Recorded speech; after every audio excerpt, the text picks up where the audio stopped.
I'm gonna share with you one of our family's best family recipes, my Nonna DiMaggio, Nonna Madeline herself. Look at her. That is her wedding day, 1936. Isn't she a beauty? I was born and raised in a big Italian family. Y'all know that. I've talked about that a lot. My family's restaurant, DiMaggio's Pizza. Spent a lot of time growing up there at the restaurant, up at the house in the hill, my Nonna and Papa's house. This was one of her favorite things she used to make. It's her pastina. It's her famous soup. It's basically chicken soup. However, there's a couple things that really make it key. She always used Acini di Pepe pasta. This is what's called Acini di Pepe.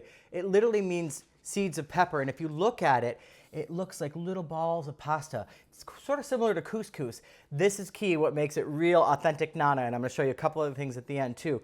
What I like to do with this soup is I'm chopping up some parsley just to finish it off at the end, is we're gonna do just a traditional chicken-based soup. We're gonna use obviously a plant-based chicken. I like this brand Daring. There's a lot of brands out there you can use.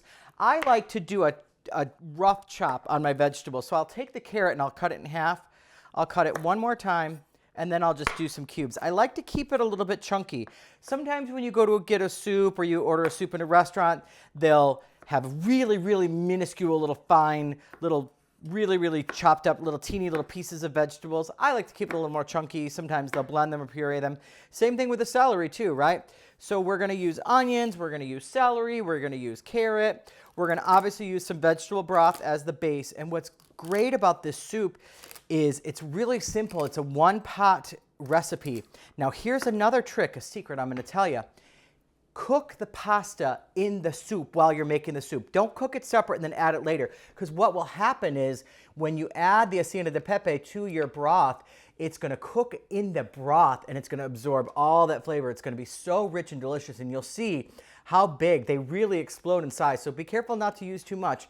I've got a recipe I'm gonna share with you. I used a whole box because I wanted to make a giant pot of it, but don't use a whole box if you're not making a lot of soup, because it's gonna blow up literally.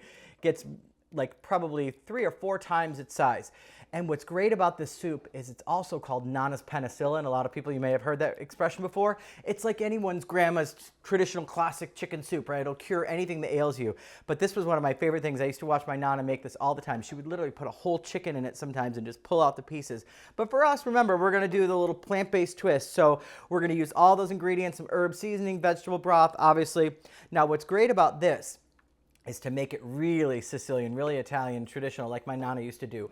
I'm going to get a big bowl of this. This can be a meal. Look how hearty and delicious that is with all of that Acini di Pepe pasta, right?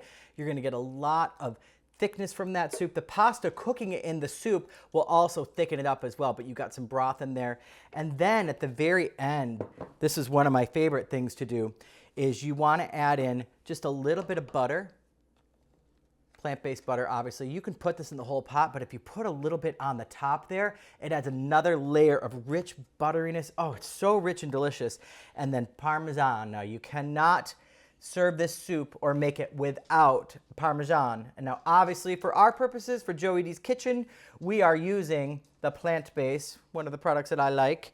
And we're just gonna add that. So it's buttery, it's cheesy, it's delicious. Put the butter right on top, let it melt in there as you're eating it. Oh God, it's gonna be so good.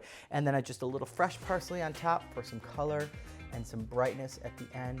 And you have my Nonna DiMaggio, Miss Madeline, her famous pastina. And remember, for those of you that know, plant-based is the way to go.